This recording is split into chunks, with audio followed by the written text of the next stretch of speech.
Welcome back dito sa channel natin. Andito tayo ngayon sa may Dr. Santos Station. Ito na ang kasalukuyan na pinaka-last station ng LRT Line 1 dito sa Parañaque.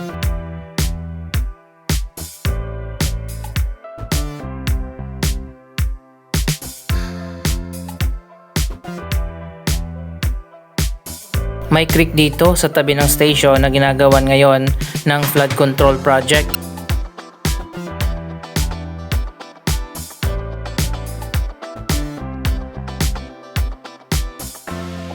Ayan, makikita nyo naman inaayos sa magkabilang side ng creek. Kung napapanood nyo sa mga balita, controversial sa ngayon ang mga flood control projects. Dahil nga sa sobrang taas ng budget para sa mga proyektong yan, pero yung iba naman ay madali lang na nasisira. Lalong lalo na in question ang mga flood control projects sa mga probinsya.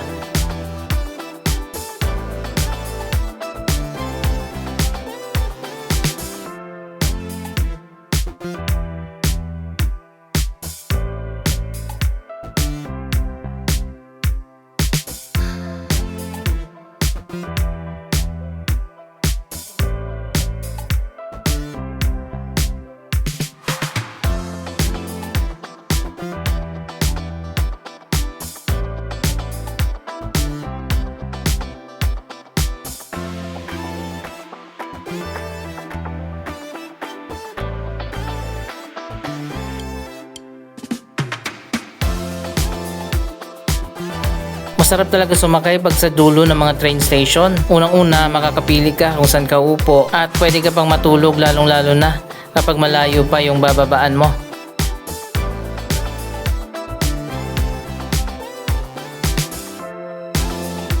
Anyway, para sa mga hindi pa nakapunta dito, ito na ngayon ang bagong stations ng LRT Line 1. 5 station lang yung naitayo imbis na 8 dahil yung 3 station ay nagkaroon nga ng problema sa right of way.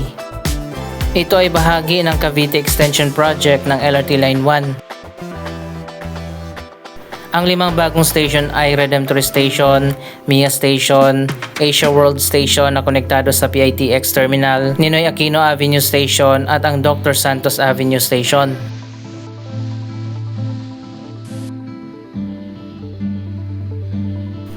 So ayan guys, nakasarado pala itong gilid ng creek kasi nga ginagawa.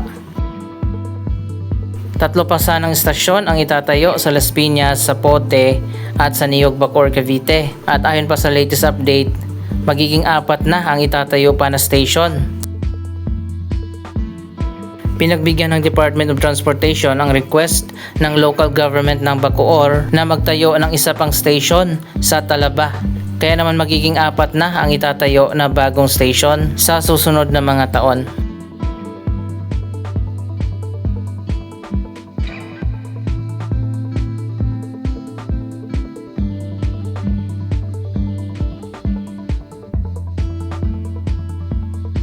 Ang Dr. Santos Station ay nandito sa may Parañaque, malapit lang dyan sa SM City Sucat.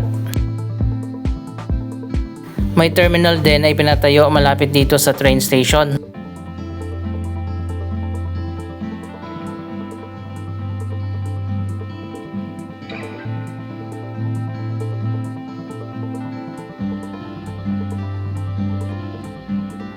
Sa ngayon ay napapakinabangan na ng mga commuters ang terminal na ito.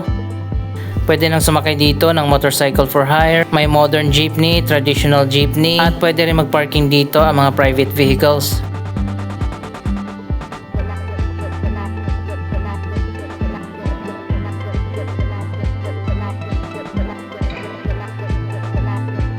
So ayan guys, marami na nga ang sumasakay at mga baba dito sa LRT Terminal Dr. Santos Station.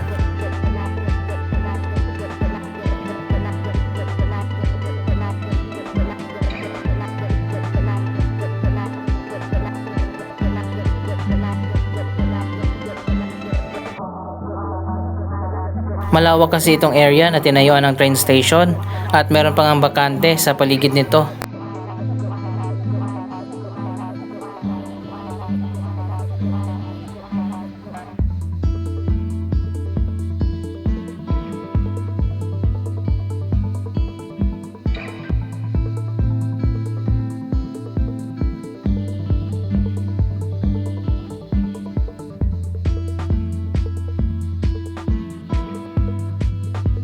May dalawang exit palabas ng terminal. Yung kaliwa ay papuntang Dr. Santos Station at yung kanan naman ay papunta sa C5 extension.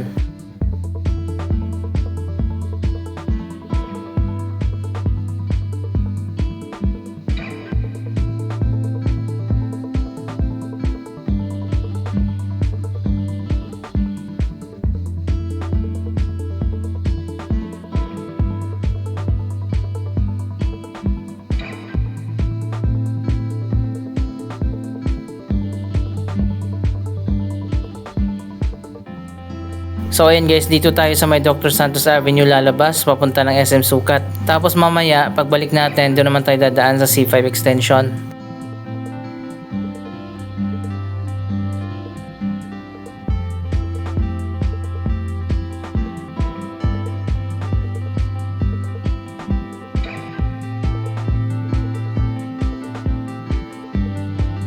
Actually, walking distance lang mula dito ang SM Sukat.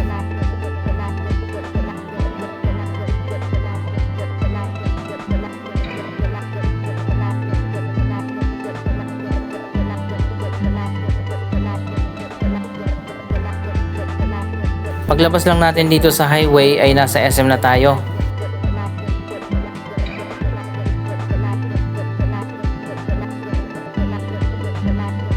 Ito nga pala yung annex building ng SM City Sukat, pero ang main building ay nandoon sa kabila.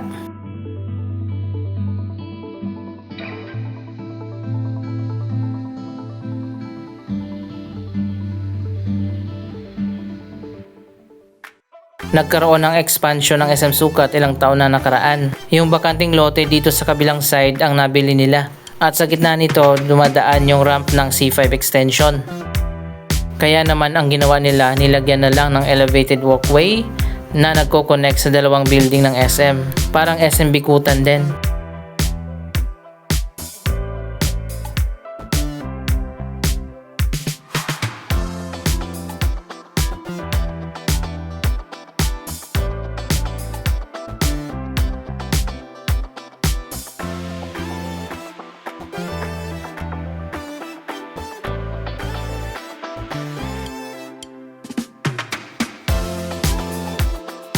So ayan guys, ito yung elevated na walkway. Kaso sarado yung daanan pala dito sa baba.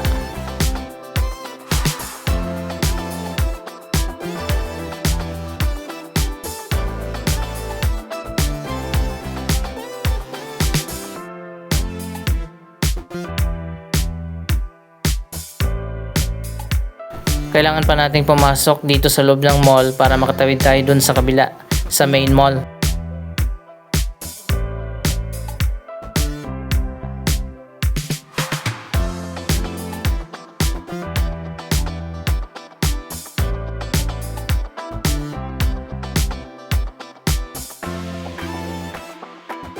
Mamaya paglabas natin, dito naman tayo dadaan sa may C5 extension, pabalik doon sa LRT. Hindi naman ganun kalawak itong SM Sukat Annex, pero kompleto din naman dito, lalo na doon sa main building. May supermarket, department store, cinema, hardware at food court.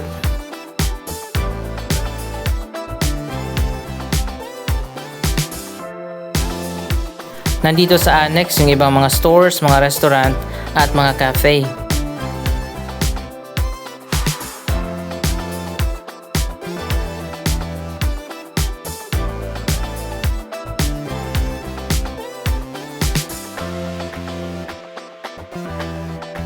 Typical na SM lang yung makikita natin dito. Medyo matagal na rin kasi itong SM City Sukat.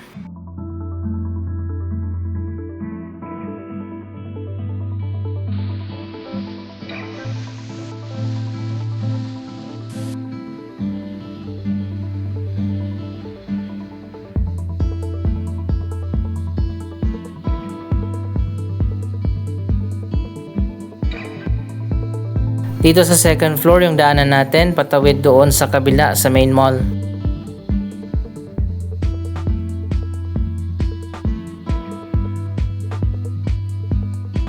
Yung elevated walkway pala dito, nilagyan nila ng mga neon lights.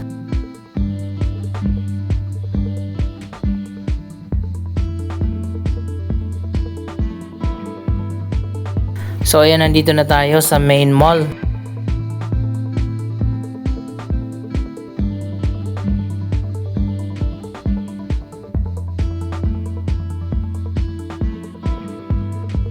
Medyo mas malaki yung building dito kumpara doon sa annex.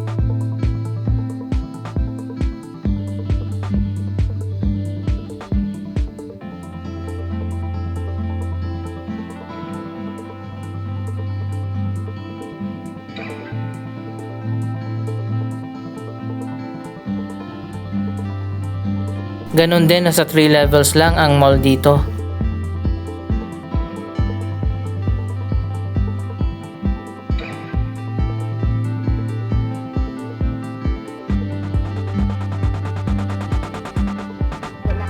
Malawak pala yung cyber zone dito.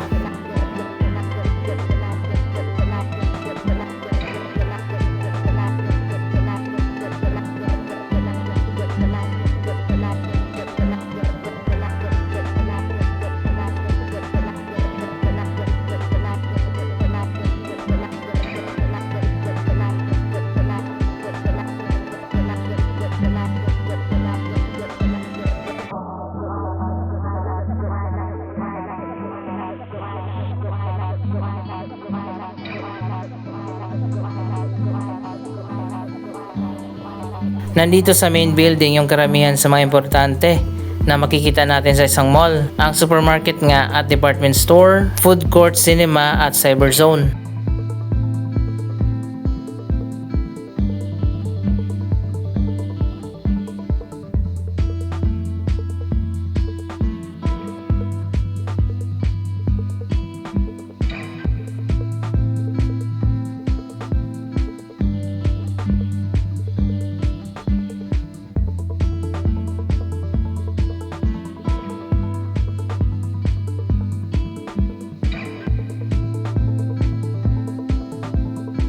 Pwedeng-pwede na pumunta dito sa SM Sukat, sakay ng LRT, lalo na kapag galing kayo ng Quezon City o Manila.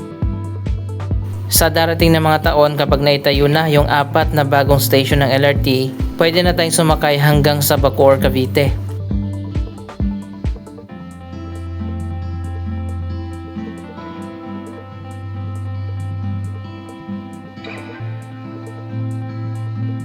Andito naman tayo sa mas pinaganda na food court.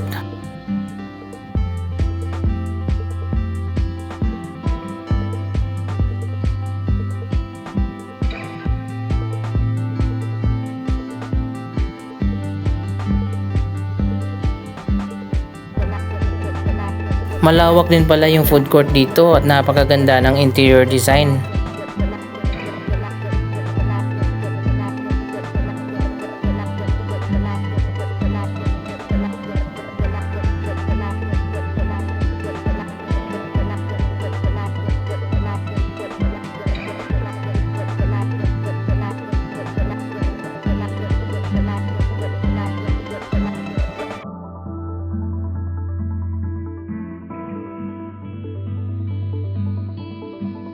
Anyway, nakabalik na tayo dito sa annex. Dito sa likod sa may parking area, pwede kang dumaan, shortcut pabalik ng LRT.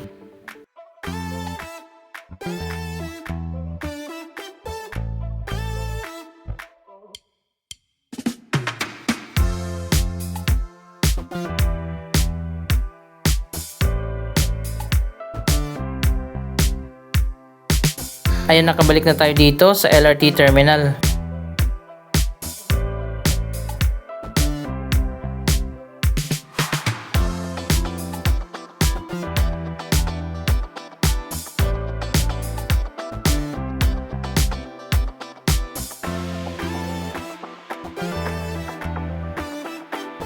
Malawak pa yung terminal dito, kasyang-kasya pa ang maraming mga PUV. Sana madagdagan pa yung mga biyahe mula dito.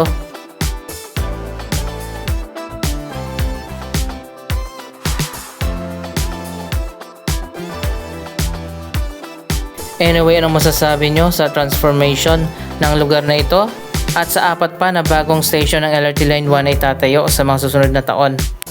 Mag-comment lamang dyan sa baba ng inyong mga reaksyon. Maraming salamat sa inyong panonood. Huwag kalimutan na i-like, i-share ang video ito at mag-subscribe. Thank you for watching.